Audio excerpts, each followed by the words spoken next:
Dragon Ball Super is a continuation of the Dragon Ball Z series, and it has actually done pretty well so far. Every single fan of the Dragon Ball franchise loved that the show is coming back. However, there were a couple of worries here and there. Many worried that the show wouldn't be as good as it once was. While some do think that it isn't as good, I think the show is pretty good, especially in the Universes Survival Saga. Everyone is hooked to Dragon Ball Super, and the amount of fans that it has is insane. However, there are lots of things that Toriyama has forgotten to address, some important things, which end up becoming plot holes. Toriyama often forgets a lot of stuff, and in this post, I'm going to discuss a big plot hole that hasn't been dealt with yet. You all probably know who Trunks is, right? He's the son of Vegeta and Bulma, and he was actually introduced to the series back in the Android saga.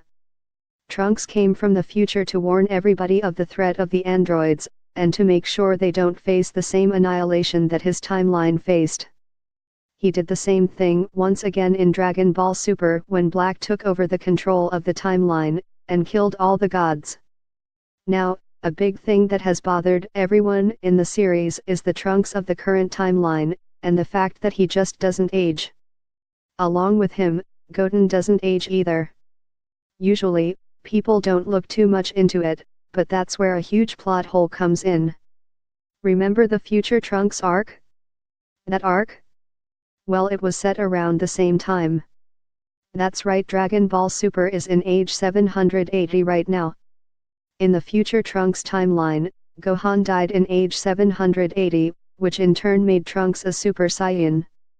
But he had already aged by that time. This is what Future Trunks looked in age 780.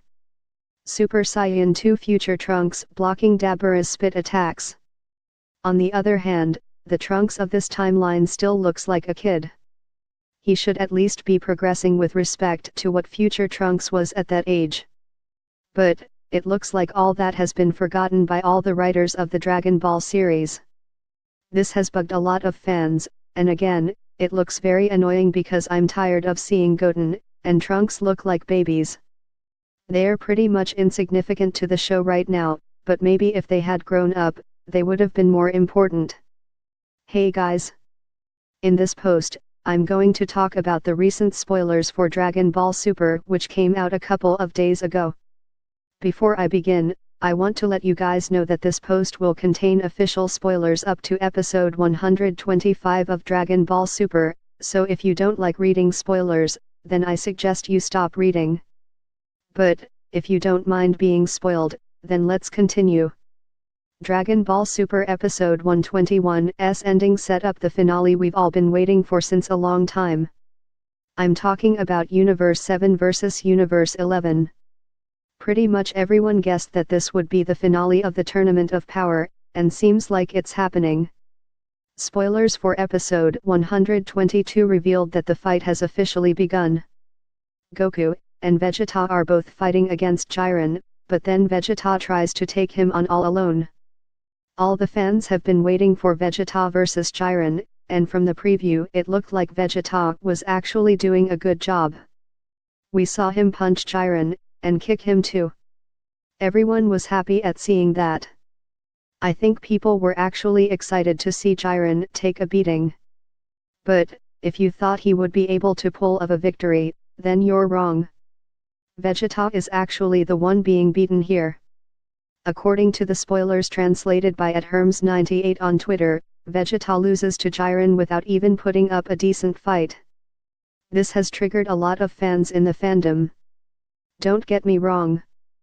Vegeta shouldn't have been able to beat Jiren, because they would be impossible the way he is now. But, in my opinion, he should at least give him a decent fight. We saw Goku getting crushed as well, but he did manage to awaken Ultra Instinct soon after, and then they were pretty much even at that point in time. Why should Vegeta be treated any different? When you think about it, Ultra Instinct was taught to both Goku and Vegeta by Whis.